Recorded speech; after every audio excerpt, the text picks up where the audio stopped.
జై శ్రీకృష్ణ. మనం ఇవాళ రుక్మిణి మాత పుస్తకంలో 37వ అధ్యాయానికి చేరుకున్నాము. ఈ అధ్యాయం పేరు ద్వారక యొక్క పునర్దర్శనం అని దానికి పేరు. గత అధ్యాయంలో మనము అరుణు దాది ఆషిమాని కలవడం, తన యొక్క సంకల్పం బలపడడం, ఆ మాత యొక్క మూర్తిని ప్రతిష్ఠించాలి అనే ఒక సంకల్పాన్ని తాను తీసుకోవడం లాంటివి మనం చూసాము. అయితే అతను ఆ సంకల్పం తీసుకున్న తర్వాత దాది ఆషిమా సూచన మేరకు ఆ దాది ఇచ్చినటువంటి ఆ బ్లూ స్టోన్ ఏదైతే ఉందో దాన్ని ద్వారకలో నిక్షిప్తం చేయాలి. ఎక్కడైతే మాత ధ్యానం చేసుకునే ప్లేస్ ఉందో అదే ప్లేస్‌లో ఇది ద్వారకకి చెందిందే కాబట్టి అది అక్కడికే చేరాలి. నువ్వు చేరవేర్చు అని ఆ బాధ్యతని అరుణ్‌కి అప్పజెప్తారు దాది ఆషిమా.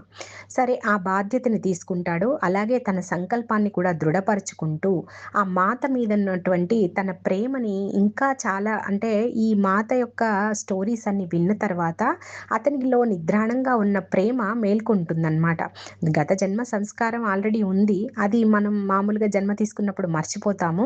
మళ్ళీ దానికి సంబంధించిన పరిస్థితి ఏర్పడినప్పుడు ఆ నిద్రాణంగా ఉన్న సంస్కారాలన్నీ కూడా అవి మళ్ళీ సర్ఫేస్ మీదకి వస్తాయన్నమాట. అలా ఒక ఒక నిర్దిష్టమైనటువంటి ఒక సంకల్పంతోటి, ఒక దృఢ నిశ్చయంతోటి తాను ఇప్పుడు బయలుదేరాడు ద్వారకకి. సరే ఇప్పుడు అరుణ్ ద్వారకకి వస్తాడు. అరుణ్‌కి ముందుగానే దాది ఆషిమా చెప్తారు, బాహ్యంగా చూడవద్దు ద్వారకని. ఆ యొక్క ప్రళయం జరిగిన తర్వాత ఆల్మోస్ట్ 100 సంవత్సరాలు పూర్తయిపోయాయి. ఇప్పుడు ఎంత చేంజ్ అయ్యి ఉంటుంది మరి ద్వారక. కాబట్టి అలా నువ్వు చూడకు. ద్వారకని నీ బాహ్య దృష్టితో చూడకు. అంతర్కోణం నుంచి చూడు అని చెప్పి ముందుగానే దాది ఆషిమా తనకి చెప్తారు. అప్పుడే దాని యొక్క పవిత్రతని గాని, దాని యొక్క ఇంపార్టెన్స్, దాని యొక్క ప్రాముఖ్యతని గాని నువ్వు హృదయంలో అవగతం చేసుకోగలవు అని చెప్పి ఆమె చెప్పిన మాటల్ని తను నెమరు వేసుకుంటూ ద్వారకలో తను తిరుగాడుతున్నాడనమాట. ఆ ద్వారకని చూసినప్పుడు తను ఆ సముద్రాన్ని చూసినప్పుడు అంటాడనమాట ఆ సముద్రంతోటి, "ఎందుకు నువ్వు అంతా కబళించావు? ఎందుకు నువ్వు ఇలా చేయవలసి వచ్చింది? అన్యాయం, అక్రమం, అధర్మం పెరిగిపోవడం వల్ల నువ్వు ఇలా చేశావా?" అని చెప్పి తనకు తానే తనతో మాట్లాడుతూ ఉంటాడనమాట. ఎంతో గొప్పదైనటువంటి ఈ ద్వారక ఎందుకు ఇలా చేయబడింది? ఎందుకు అని చెప్పి అడుగుతూ ఎక్కువగా మహిళల్ని ఇక్కడ కించపరచడం మొదలవ్వడం వలనేనా నువ్విలా చేశావు? అంటూ ఆ సముద్రంతోటి మాట్లాడుతూ ఉంటాడు. సంభాషిస్తూ ఉంటాడనమాట. ఇలా సముద్రంతో సంభాషణలు జరుగుతూ ఉంటాయి. మాత తిరిగాడిన ప్లేసుల్ని అంతే పవిత్ర భావనతోటి తాను కూడా ఆ ప్లేసెస్ అన్నీ తిరుగుతూ ఉంటాడు. అక్కడంతా జనసమ్మర్దము, చాలా ఏమంటారు, చాలా బిజీగా అంతా కనిపిస్తూ ఉంటుంది తనకి బయటికి. కానీ తను అంతర్లీనంగా ఆ మాత యొక్క ప్రెజెన్స్‌ని పొందాలి. ఆ మాత యొక్క ప్రెజెన్స్‌ని తాను అనుభూతి చెందాలి అనే ఒక చాలా ఆతురతతో తను తిరుగాడుతున్నాడనమాట. అలా చాలా ప్లేసెస్ తిరుగుతాడు. అక్కడే జరుగుతున్నటువంటి మందిర నిర్మాణం జరుగుతోంది కదా ద్వారకలో కూడా. కాబట్టి అక్కడే ఉన్న శిల్ప కళాకారుల్ని కూడా కలుస్తాడనమాట. వాళ్ళు కలిసినప్పుడు వాళ్ళు చాలా ఏమంటారు, చాలా వాళ్ళు చాలా గొప్పగా ఫీల్ అవుతున్నారనమాట. అంటే చాలా వాళ్ళ అదృష్టంగా, వాళ్ళ యొక్క అంకిత భావము, వాళ్ళ యొక్క శరణాగతి, వాళ్ళ యొక్క ప్రేమ ఆ మందిరం కట్టడంలో, ఆ కట్టే దాంట్లో అతను చూస్తాడనమాట. అంటే శిల్ప కళాకారులందరూ కూడా తాము ఎంతో అదృష్టవంతులమని, ఈ యొక్క గొప్ప కార్యంలో తాము భాగస్వాములవుతున్నందుకు తమ జన్మ చరితార్థమైందని చెప్పి ఆ యొక్క కృతజ్ఞతతోటి తనతో మాట్లాడటం తనని కూడా ఆలోచింపచేస్తుందనమాట. తనకు కూడా అదే నిశ్చయ భావం కలిగింది తనలో కూడా. కాబట్టి వాళ్ళతో మాట్లాడుతున్నప్పుడు అది తనకి అనిపిస్తుంది. ఏమని అంటే, అయ్యో! ఇది ఫౌండేషన్ మాత్రమే. అంటే మేము పునాదులు మాత్రమే నిర్మిస్తున్నాము. మేము పూర్తి అయినటువంటి మందిరాన్ని చూస్తామో లేదో అన్న నిరాశ వాళ్ళలో ఎక్కడా లేదు. పూర్తి మందిరాన్ని వాళ్ళు ఊహ చేస్తూ ఈ యొక్క పునాదిని వాళ్ళు వేస్తున్నారనమాట. అది తనకి నచ్చుతుంది. ఆ దాది ఆషిమ కూడా అదే చెప్పారు. "నువ్వు పునాది అనే అనుకుంటున్నావు. ఈ పునాది ఎంతో చాలా చాలా ప్రాముఖ్యత కలిగింది. ఏ దానికైనా అంటే ఏ రకమైనటువంటి ఆధ్యాత్మిక అభివృద్ధి అయినా బాహ్యంగా మనకి మెటీరియలిస్టిక్ వరల్డ్‌లో అంటే బాహ్య ప్రపంచంలో ఆ సాధారణ అభివృద్ధి అయినా సరే, దానికి మెయిన్ బేస్ పునాది" అని చెప్పి ముందుగానే మనకి దాది ఆషిమ చెప్పారు కదా! అది మళ్ళీ తనకిక్కడ గుర్తు గుర్తొస్తుందనమాట. అలా రకరకాల చాలా మందిని కలుస్తూ పాత తరం వాళ్ళెవరైనా వాళ్ళు రుక్మిణీ మాతతోటి అనుబంధం కలిగినటువంటి స్టోరీస్ కానీ ఏమైనా దొరుకుతాయేమో, ఆ మాత గురించినటువంటి మహత్యాన్ని ఇంకా వినాలి అంటే ఆమె చేశారు అవన్నీ. ఆవిడ నడయాడిన నేల, ఆవిడ యొక్క కృతనిశ్చయంతో ప్రజలకి ఎంత ఆవిడ చేయగలరో అంతా చేశారనమాట. అలాంటివన్నీ వినాలన్న ఆతురత అరుణ్‌లో చాలా బలంగా ఉంది. కాబట్టి చాలా ప్రయత్నిస్తాడనమాట. ఎవరైనా ఆ యొక్క పాత తరం వాళ్ళ ద్వారా ఏవైనా కథలు ఇప్పటి తరానికి అందాయా అని చెప్పి. కానీ అన్ని చోట్ల తనకి నిరాశే ఎదురవుతుంది. ఎక్కడా అలాంటి ఆనవాళ్ళు తనకి కనపడవనమాట. సరే రోజు ఇలాగ అందరితో రకరకాల మందితో మాట్లాడడము, ఆ యొక్క సముద్ర తీరం వెంబడి ఆ మాత యొక్క ప్రెజెన్స్ కోసం వెంపర్లాడడము, ఆ యొక్క నిశ్చలంగా అంటే తను ఒక రకంగా ధ్యాన సాధన అని చెప్పొచ్చు మనము. అంటే అంతర్లీనంగా తను ధ్యానం చేస్తున్నాడనమాట. అక్కడ అంతా తిరగడము, ఆ తిరుగుతున్నప్పుడే తనకొక రోజు అనిపిస్తుందనమాట. ఒక ఎత్తైన ప్రదేశం తనకి నచ్చుతుంది. అయితే అది దాది ఆషిమా చెప్పిన మాత ధ్యానం చేసుకునే ప్రదేశం అయ్యుండకపోవచ్చు. కానీ తనకి ఎందుకో అది నచ్చుతుందనమాట. ఆ రోజు ప్రతిరోజు అక్కడికి వెళ్ళి వస్తూ ఉంటాడు. ఇలా చాలా మందిని కలుస్తూ ఉంటాడు. ఎక్కడా తనకి సమాచారం దొరకదు. అయితే ఒకరోజు తాను బస చేసినటువంటి యజమాని ద్వారా ఒక కథ వింటాడనమాట. ఒక మాత వాళ్ళ ఈ యజమాని యొక్క తాతమ్మకి మాత అంటే చాలా వల్లమాలిన ప్రేమ అన్నమాట. ఆవిడ మాతని ఎంతో ఆరాధిస్తూ ఉండేవారు. ఈ యజమాని వాళ్ళ ఒక తాతమ్మ. వాళ్ళ పూర్వీకురాలు ఒకామె. ఆమె ఒక సంపన్న కుటుంబంలో ఒక సర్వెంట్ కింద, ఒక సేవకురాలిగా పనిచేసేదనమాట. అక్కడ జరిగిన సంఘటన ద్వారా అరుణ్‌కి ఆ యజమాని ఏం చెప్తాడు అంటే, మాత ఈ యొక్క పనిచేసే పరిచారికలని ఎంత ప్రేమగా చూసేవారో, ఎంత ప్రేమగా చూడమని చెప్పేవారో అందరికీ, దాని గురించినటువంటి కథ అన్నమాట అది. అంటే మాత ప్రతి చిన్న వాళ్ళకి అంటే ఏ ఇంట్లో ఎవ్వరైనా ఇట్లా అమానుషంగా ప్రవర్తించినా, అమానుషంగా, అన్యాయంగా స్త్రీలని తూలనాడినా మాత సహించేవారు కాదనమాట. వాళ్ళు సహించడమే కాదు, వాళ్ళకి ఒక గుణపాఠం నేర్పించేవారావిడ. మళ్ళీ ఆ తప్పు చేయకుండా వాళ్ళకొక లెసన్ నేర్పించేవారనమాట. అలా ఆ యజమాని ద్వారా తెలుసుకున్న అరుణు చాలా చలించిపోతాడు. మాతకి ఇంత చిన్న చిన్న విషయాల పట్ల గూడా ఎంత శ్రద్ధ ఉంది అని చెప్పి తననుకుంటాడు. ఇటువంటి మాతని మనం మర్చిపోవాలి? ఇటువంటి మాతని మనము ఎప్పటికీ నిలబెట్టుకోవాలి కదా! ఆమె యొక్క ఆ కీర్తిని గాని, ఆ యొక్క ఆశయాలు ఆమె ఏదైతే మనకి నేర్పించిందో, ఆ యొక్క ఆశయాన్ని ఎప్పుడూ మనం నిలబెట్టుకోవాలి. ఆమె మూర్తిని తప్పకుండా నేను చేయాలి అని తనకి బాగా దృఢంగా అనిపిస్తుందనమాట. ఆ తర్వాత ఇలా చాలా రోజులు గడిచిపోతూ ఉంటాయి. ఆషిమా చెప్పినటువంటి ప్రదేశాన్ని తాను కనుక్కొనలేకపోతాడనమాట. అంటే ఏదో ఎత్తైన ప్రదేశము, అక్కడ మాత ధ్యాన స్థితిలో ఉండేవారు. అక్కడ ఈ స్టోన్‌ని నిక్షిప్తం చెయ్యి అని చెప్పారు కాబట్టి ఇంక ఇంటికి వెళ్ళిపోదాం, వెనక్కి తిరిగి ఇంద్రప్రస్థ వెళ్ళిపోదాం అనుకోని కూడా, అరే! ఈ పని నేను చేయలేదు కదా! నాకు నిర్ణయించబడిన పని నేను చెయ్యాలి గదా! అనుకోని ఇంకొక 2, 3 రోజులు చూస్తాను అనుకోని ఇవాళ ఒక రోజున ఆ ఏకాంతంగా తనకి నచ్చినటువంటి ఆ ప్లేస్‌లో రాత్రిపూట తను ఉండాలని అనుకుంటాడనమాట. సరే అని చెప్పి తన బసని ఖాళీ చేసి, ఆ రాత్రికి సముద్ర తీరం వెంబడి ఉన్నటువంటి ఒక ఎత్తైన ప్రదేశం, తనకెంతో ఆహ్లాదంగా అనిపించే ఆ ప్రదేశానికి చేరుకొని, అలా పడుకుంటాడక్కడ కళ్ళు మూసుకొని. పడుకోగానే ఒక కొద్దిసేపటికి చక్కగా ఆ తారల వంక చూస్తూ, ఆ చంద్రుడిని చూస్తూ అలా కళ్ళు మూసేస్తాడు. అక్కడ తనకి ఒక మంచి అద్భుతమైన, మనోహరమైన ఒక దృశ్యం కనపడుతుంది. ఆ దృశ్యంలో ఒక అందమైన స్త్రీ అన్నమాట. ఆ స్త్రీమూర్తిని వర్ణించటానికి తన దగ్గర మాటలు లేవు. అంత గొప్ప తేజస్సుతో కనపడుతుంది ఆ మూర్తి.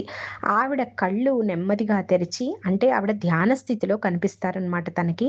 ఆ ధ్యాన స్థితిలో ఎంతో తేజస్సుతో వెలిగిపోతున్నటువంటి, దేదీప్యమానంగా వెలిగిపోతున్నటువంటి ఆవిడ కళ్ళను తెరవగానే తను ఆ కళ్ళకి అసలు ఏమంటారు ఆనంద పరవశుడైపోతాడు ఆ కళ్ళని చూడగానే. అంత తేజస్సు ఉట్టిపడుతూ, అంత కరుణ ఉట్టిపడే కళ్ళని తానెప్పుడు చూసుండలేదు. అతను ఆ కళ్ళని చూస్తూ అలా ఉండిపోతాడు. అప్పుడు తనకర్థమవుతుంది ఆవిడే రుక్మిణీదేవి అని చెప్పి. అప్పుడు తను తన లోపల హృదయము అంటే ఆ అనుభూతి హృదయం నిండా నింపుకుంటాడనమాట. తన హృదయంలోనే తనకి బాగా ఆ అనుభూతి తెలుస్తూ ఉంటుంది. ఆ మాత యొక్క ప్రెజెన్స్‌ని పూర్తిగా తన దాహం తీరినట్టుగా తనకి అనిపిస్తుంది ఆ ప్రెజెన్స్ తోటి. అప్పుడు మాతని చూస్తూ అనుకుంటాడనమాట. అర్జునుడు అమ్మా నిన్ను అర్జునుడు ప్రేమించాడు. అర్జునుడు శరణాగతి పొందాడు నీకు అంటే తప్పేం లేదు. అంత గొప్ప నోబెల్ వారియర్ ఆయన. ఎంతో గొప్ప యోధుడు ఆయన.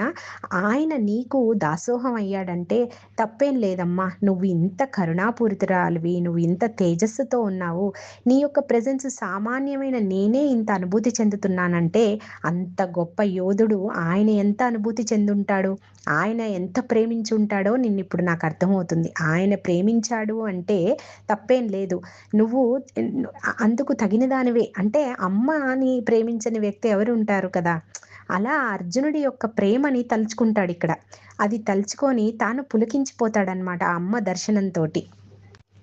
అప్పుడు తనకి ఒక మాట వినపడుతుందనమాట. అలా నెమ్మదిగా ఆమెని చూస్తూనే ఉంటాడనమాట. ఆమె యొక్క రూపురేఖలు, ఆ లావణ్యము అదంతా చూస్తూ ఉన్నప్పుడు నెమ్మదిగా తనకి ఒక వాయిస్ వినపడుతుందనమాట. అక్కడ ఏమని వినిపిస్తుంది అంటే, "మందిరానికి రుక్మిణీదేవిని తీసుకురా, రుక్మిణిని తీసుకురా" అని చెప్పి తనకి ఆ వాయిస్ వినపడుతుందనమాట. అది వెంటనే తన లోపల ఒక అలర్ట్‌నెస్ అంటే ఒక ఎరుక స్థితి. ఒక చైతన్యంలోంచి ఎరుక ఎరుక వస్తుంది. అరే! ఏంటి నాకు వాయిస్ వినపడుతోంది అనుకుంటాడు.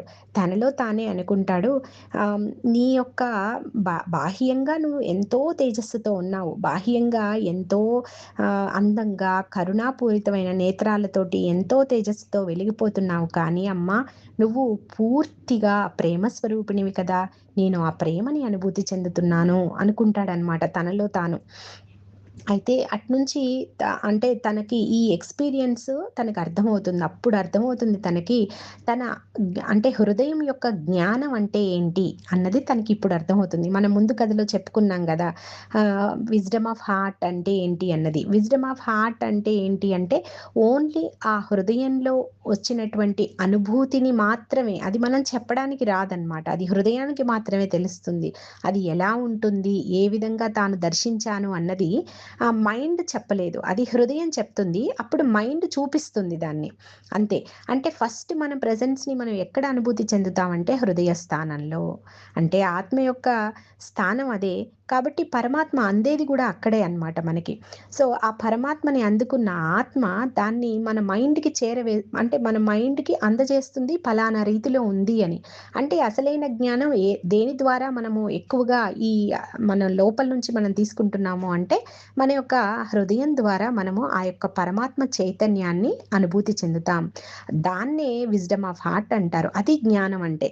అనుభూతికి అందిన దాన్ని జ్ఞానపరంగా మనం మైండ్ ద్వారా బయటికి చెప్తామనమాట. అంతే. అంతేకాని మైండ్ చెప్పింది హృదయం కాదిక్కడ. హృదయం చెప్పిందే మైండ్ చూస్తోందనమాట. అది విజ్డమ్ ఆఫ్ హార్ట్ అంటే ఏంటి అన్నది తన యొక్క ఈ దర్శనంతో తనకర్థమవుతుందనమాట. అర్థమైన తర్వాత ఎట్లా టైం అయిపోయింది, ఎట్లా తను ఇంకా మళ్ళా మామూలు స్థితికొచ్చాడో తనకర్థం గాదు. ఆ తర్వాత అప్పుడు తనకి ఇప్పుడు మాత దర్శనమిచ్చారు. ఎలా ఇచ్చారు? ఒక ధ్యాన స్థితిలో తనకి దర్శనమిచ్చారు. తనని మాత డైరెక్ట్ చేశారు. మూర్తిని తీసుకురా మందిరానికి. ఏ మూర్తిని? ఆ రుక్మిణీదేవి యొక్క మూర్తిని తీసుకురా అని చెప్పి తనకి ఆదేశం ఇచ్చారు. అంటే అక్కడ తను కన్ఫర్మ్ చేసేసుకున్నాడు. తను ఏం చేయదలుచుకున్నాడో అది కరెక్టే. అది ఓకే. గైడెన్స్ దొరికింది తనకి మాత నుంచి. గైడెన్స్ అనడం కన్నా ఒక ఆర్డరేసింది మాత అంతే ఇంక. అలా తను ఒక దృఢ నిశ్చయం తనలో ఇంకా బాగా బలపడిందనమాట.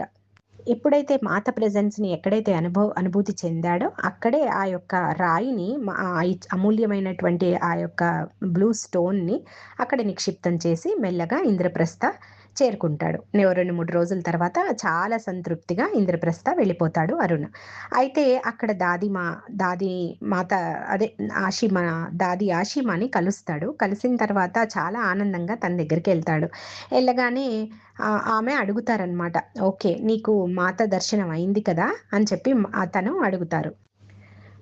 అడిగిన తర్వాత హా! అంటూ తనకి వచ్చినటువంటి ఆ యొక్క అద్భుతమైనటువంటి అనుభవాన్ని చెప్తూ అడుగుతాడనమాట అరుణ్. ఏమని అంటే "నేను చాలా వరకు మారిపోయాను. నాకు తెలిసి నేను నా యొక్క దృష్టికోణాన్ని మార్చుకున్నాను. నా ఆలోచన విధానాన్ని కూడా నేను శాశ్వతంగా మార్చుకుంటున్నాను.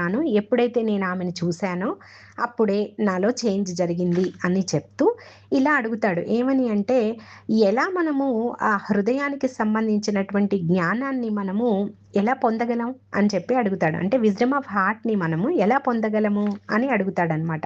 అప్పుడు ఆమె నవ్వుతూ ఆ దాదిమ నవ్వుతూ ఏమంటారంటే, ఇలాంటి ఇదొక క్వెషన్, దీనికి మనము ఆన్సర్ చేయలేనటువంటి ఒక క్వెషన్.